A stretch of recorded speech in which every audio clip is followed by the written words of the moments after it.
بسم الله الرحمن الرحیم. شروع کوم د الله د لوی ستر نوم نه چې ډېر بخښونکی مهربانه دی. عزتمندو ستاسو ورور ستاسو ملګری فضیلتي پښتون یار تاسو ته نن یو نوی پروګرام کې تاسو ته مخاطب یم. عزتمندو څنګه چې تاسو ته پته ده کله نه چې لاکډاون شروع شوی دی د کرونا وایرس په ملک کې خواره دی او هر سړی تکلیف کې دی. په دغه لړ کې زمونږ کوم ماشومان چې دي هغه د ایجوکیشن نه سفر شوي دي. والدینو سره هم فکر د قوم سره هم فکر د عوامو سره هم فکر. عزتمندو په دغه لړ کې سبا د ټول پرایویټ کم سکول چې دي د هغې ټیچران چې دي هغې یو احتجاجي مظاهره به کوي په پرامن طریقې سره. دغه لړ کې زموږ سره نن انجینیر شرافت علي صاحب نست دی چې د تعلیم په دنیا کې یو ډېر ستر لوی نوم لري. عزتمندو موږ به د هغه نه په دې باندې پوښتنې کوو احتجاج به کوم ځای کوئ، څنګه به کوئ. دا هم د دغه ماشومانو د حق اواز دی، د دغه ماشومانو د حق لپاره، ځکه چې تاسو ته پته ده د هر والد سره د هر یو والدین سره د خپل بچي ډېر فکر دی. سلام علیکم انجینیر صاحب، تاسو ته خپل پروګرام کې سلامونه نیکې پیرزونې هرکلی درته وایم. وعلیکم السلام. ستاسو ډېره مننه او ستاسو د ټول ټیم زیات مشکور یم چې تاسو راغلی او زموږ دا موقف چې دی دا تاسو په خپله شیشه باندې عوامو ته اوروئ او ټولو کتونکو ته هم السلام علیکم ورحمت الله وبرکاته. دا راته ووایي چې سبا څه ټایم به تاسو دې ځای کې نه روانېږئ احتجاج دپاره، تاسو قوم ته یو میسج ورکول غواړئ. دغه حوالې سره تاسو خپل کوم ستاسو ټیچران چې دي ستاسو د ادارې سره چې وابسته دي هغې خلکو ته تاسو څه وایي دې میسج کې؟ زه به ستاسو په ذریعه باندې خپل ټول د سوات اونرز، ډایرکټرز، پرنسپل او سټاف ته، میل سټاف ته او سره سره د ټول کې پی کې چې کوم پرایویټ سیکټر سکولونه دي هغو ته به زه دا اپیل وکړم چې تاسو برای مهرباني سبا 1 بجې ته تاسو ځان د اسمبلی مخې ته راورسوئ. دا یو پرامن احتجاج دی او په دې کې تاسو د کوم چې حکومتي ایس او پیز چې دي د هغې تحت باندې په هغې باندې عمل هم وکړئ.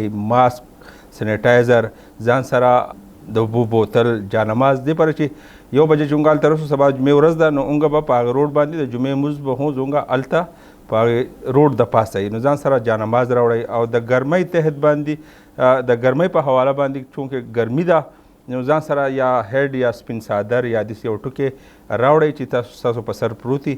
او د سوات کم چې پرنسپلز دي، کم چې ډایرکټرز دي، کم چې اونرز دي، کم چې سټاف دی، هغو ته هم دا زما خواست دی چې تاسو کوشش وکړئ چې 10 بجې به مونږ د چکدرې انټرچینج له به روانېږو. د دیر، د باجوړ، د چترال، د شنګلې او د ملکنډ ایجنسۍ ټول کم چې سکول سټاف چې دی یا اونرز چې دی هغه به دغه ځای ته راغونډېږي او د دې ځای به انشاءالله چې په 10 بجې مونږ روان شو نو 1 بجې ته په کم 1 بجې ته به مونږ اسمبلی مخې ته به ورسو.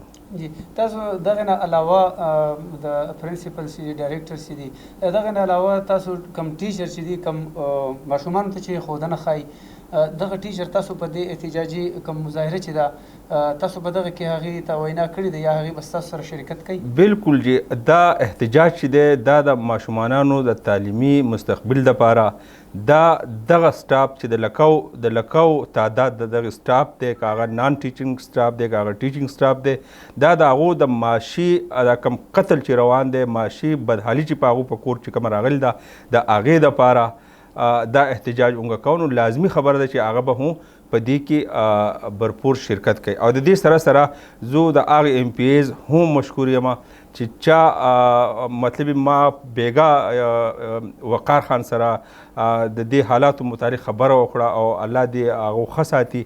هغو نن په 12 بجې باندې هغه تحریک استحقاق التوا چې ورته وایي هغه نن جمع کړي ده. نو زه د هغو هم شکریه ادا کوم او هر هغه ممبر، هر هغه سینیټر، هر هغه ایم این ای چې کم د دې سیکټر دپاره په هغې فلور باندې اواز چتوي زه د هغو مشکور یم. بلکې دا ټول سیکټر چې دی، پرایویټ سیکټر چې دی د هغو به مشکوري او دا وخت به د هغو یاد ساتي. د دې سره سره به زه د خپل وزیر اعلی له به زه دا ګیله هم وکړم چې د ننه پورې زموږ په سوات کې احتجاج کړی، زموږ چا تپوس نه دی کړی. یو ماشوم چې کله په جړا شي نو په فیډر کې پی نه نو مور ولا چوسني ورکړي نو هغه په چوسنۍ باندې هم هغه ماشوم قرار شي. او افسوس چې زموږ خپل وزیر اعلی هم له هغه تشه چوسني هم په خوله کې را نه کړه. صرف تسلي اسمبلی هم له رانه کړه نو سبا یو غټه جرګه روانه ده د هغه کوم چې اسمبلی ده د هغې مخې ته روانه ده نو زه دا امید لرم چې دو به د دو دا خبره اوري او د دو مطالبات به مني او انشاءالله هله به ورته زه خپل وزیر اعلی ووایم چې هغه د دې سیکټر دا کم ستون چې دی دا حل کړي. ډیره مننه یو جهار مننه انجینیر صاحب تاسو د خوږو ښایسته میسج ورکولو. عزتمندو تاسو د انجینیر صاحب خبرې واورېدلې چې کله هم یو ماشوم جاړي نو مور ولا پیډر ورکړي وزیر اعلی موږ له پیډر هم رانکو خپل وزیر اعلی دی الله دې وکړي چې کم از کم د ایجوکیشن چې دی جي زما هم بچي دي دغسې د ټول قوم د ټول عوام بچي دي خو مونږ پکار ده زموږ وزیر اعلی ته زموږ وزیر اعلی پکار ده چې د هر انسان بچی د هر د دې معاشرې کم بچی چې دی هغه د خپلو بچو په رنګونو کې شامل کړي. بل پروګرام پورې خپل ورو فضل ربیع پښتون ته اجازه راکوي. الله سپارم.